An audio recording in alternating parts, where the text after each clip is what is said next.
Okay, nagbabalik po ang Republika. Kausap pa rin po natin si Senator Francisco Kitatad. Ang pinag-uusapan po natin ay federalism at mamaya po matadagdagan po natin ito. No? The Senate, as far as my readings go, is that from the 24 senators, there will be about 36. Okay. I think the budget now is about 5 billion something no, for the 24 senators. For the 200 plus 50 thereabouts congressmen, the budget is about 11 billion something no. Okay. Now they're talking about 36 senators and over 400 congressmen. Not including committee chairmanships. So how does this look to you, Mr. Senator? Well, for the taxpayer and for everybody. I will not object very strongly to the increase in number of senators and congressmen, provided we are guaranteed a proportional increase in IQ. Okay. Okay. Of all those who will be sitting in Congress. Well, my proposal is something else, Eric. I have a fundamental issue to tackle. I would like to see a shift to the parliamentary system. Okay. Rather than retaining the present system, just adding the numbers. Okay. I think that's the direction, Mr. Senator. They're talking about parliamentary federal. In fact, they're saying it will be a unicameral body. The Senate will be part of the lower house. Well, they can... How does that sound to you? The senators now will be part of again, why do you have to call them senators if they're just all in one parliament? No, if they're in one house, they should have the same nomenclature. No? Exactly. One nomenclature. Yes, yes. But they can adopt, or we can adopt, the British system, where you have the House of Lords. Yes. No? The House of Lords is a reviewing chamber. Okay. You know? Legislation passed in the Commons Yes. is reviewed in the upper chamber. Okay. There is more dignity there than this. Even the old Maggie Thatcher is there still. Medyo mahina na, pero nandun pa. No? They lend dignity to Parliament. But it is important that the legislative and executive power should now be joined, fastened by a buckle, separated by a hyphen, as Bigot would put it, no? Okay. In order to govern the nation. And the parliamentary system allows you to choose better leaders. Hindi pwede si Pacquiao dyan, or somebody who is so popular but has very little here. No? What I heard, Mr. Senator, is that the president will be elected at large, but he will be head of state. And then there will be a prime minister who will be head of government. How does that sound to you? Well, the president can be head of state. He does not have to be elected at large, because precisely that is one problem. There's one problem we're trying to avoid. Yeah. This country is an archipelago. Yes. We are now 55 million voters. We are voting on the same day for one man. That's why you cannot ensure the honesty of the process. Dayan dito, dayan doon. No. In a parliamentary system, the voters elect one member of parliament in his constituency. Okay. And these members of parliament, as soon as they get to parliament, they choose their leader. Among themselves. Themselves. Yes, yes. Kaya, the leader is twice elected, Eric. Yes. Oh, so kung nagkamali ka sa unang election mo dun sa MP mo, yung parliament, hindi maaaring magkamali by voting for the guy that allowed you to make a mistake. But that's what we heard, that the president will be elected at large. I don't know why, but and then the prime minister, the parliament can elect the president. and then the prime minister is elected among the ganun ang that is what they're proposing. The head of state in a parliamentary system exercises symbolic power. Yes.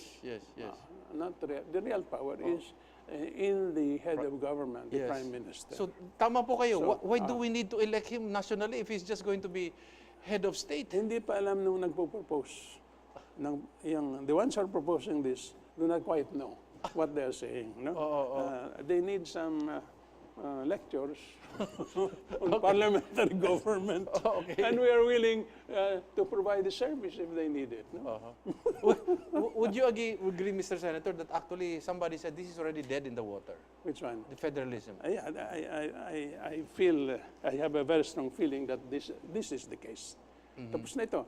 And Speaker Arroyo has the opportunity to save President Duterte by leading the process into the parliamentary reform. Yes. Malaki ang obligasyon ni GMA rito. An opportunity. Kung ipipilit niya po ito, Smartmatic po ang gagamitin sa referendum or sa plebiscite? Lahat hanggang ngayon, Smartmatic pa rin ang nandiyan. Okay. And that's precisely one of the reforms that we need to undertake, Eric. Buhayin natin yung ating electoral process. Patay na eh. Yes. Like our political parties, patay na. Yes. I heard your conversation with a friend of mine earlier Yes. about political parties. Yes. And, you know, the political party in this country is dead. No? Yes, that's true. Before we had the two-party system, Yes. namatay na yung iyon. Yes. But they were revived after a while Yeah. by rich politicians Yes. who used their money to revive. Pero Yes. wala pa rin. The only real party that exists in this country Is the Communist is, Party? no, Not even. outside of the Communist Party, it's the POP. Partido Oportunista ng Pilipinas. Kung saan mayroon, doon. Okay. POP. Kasama po dyan yung Communist Party din.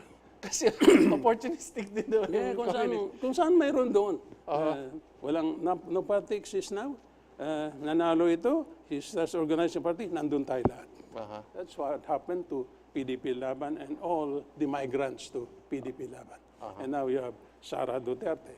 Who is Sara Duterte? The daughter of the president. We're trying to abolish dynasty politics, but yan, nandun lahat sila nakatutok kay Sara. Do you think that those that shifted from the yellow Liberal Party to the PDP is now regretting because they would like to go to hugpong pagbabago? I don't know what makes them regret anything. I will try to read their minds. Kasi mukhang abnormal na ang Situation. The new normal is abnormal. So para kung ito, term nito is NAFU. Yeah, but, Situation normal, all fouled up. Yeah, para lang maintindihan natin mga kababayan. Mga kababayan sa ibang parte po ng mundo, ang pamahalaan, ang gobyerno, is run by the political parties. The party exists to guarantee the existence of leaders who will run the government. Yes. Hindi po yan individual. Yes, no? yes. Dito sa atin, sa mga partido, before an election, the candidates are not even selected by the parties. They are self-nominated. Okay, yes, okay. Kaya ako hindi nagiging kandidato for president because I have not had the courage to nominate myself. And no party would pick me up as a candidate, no? Okay, that's joking aside. Yes, yes, I'm yes, not yes. interested in running yes. for president. Okay, so we have to restore the tradition, the real role of political parties.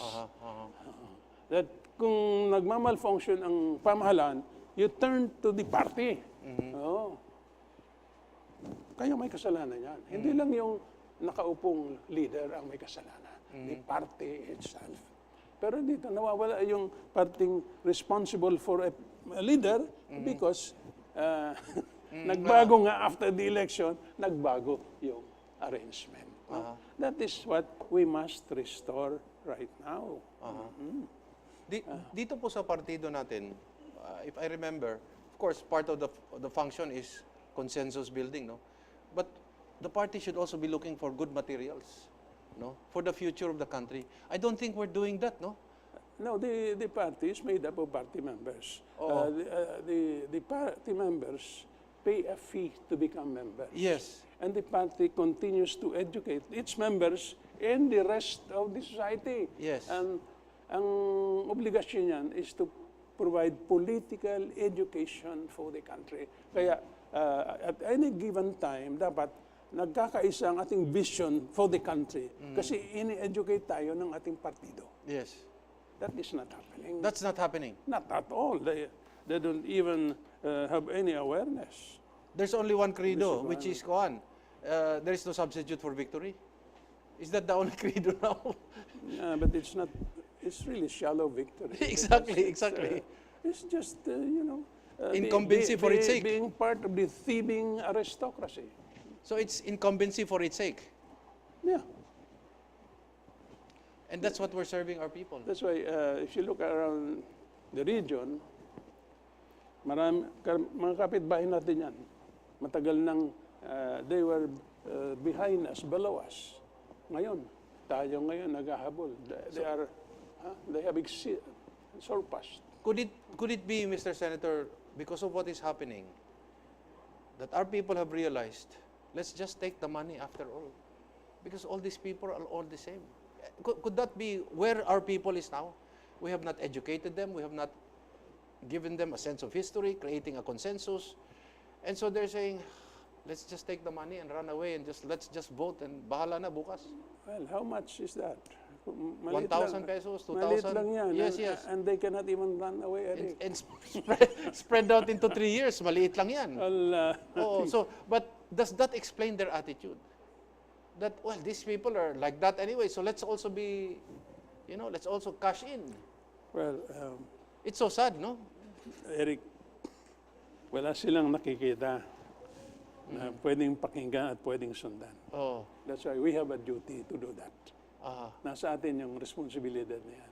We are not in politics, but I think we know the truth, we know what should be done, and we still have some strength, despite our age, to do it. No? Talking of despite our age, no? I am 78 now. Yes. Mahathir is 92. Okay. So I'm saying, if I'm interested, I still can go into politics. But more than that, the biblical lesson is that, and I think we are about to end, no? The biblical lesson is that Noah was more than 500 years when he started building the ark. Yes, yes. So the seniors of this country should get together and start building the ark. The national ark. Yeah.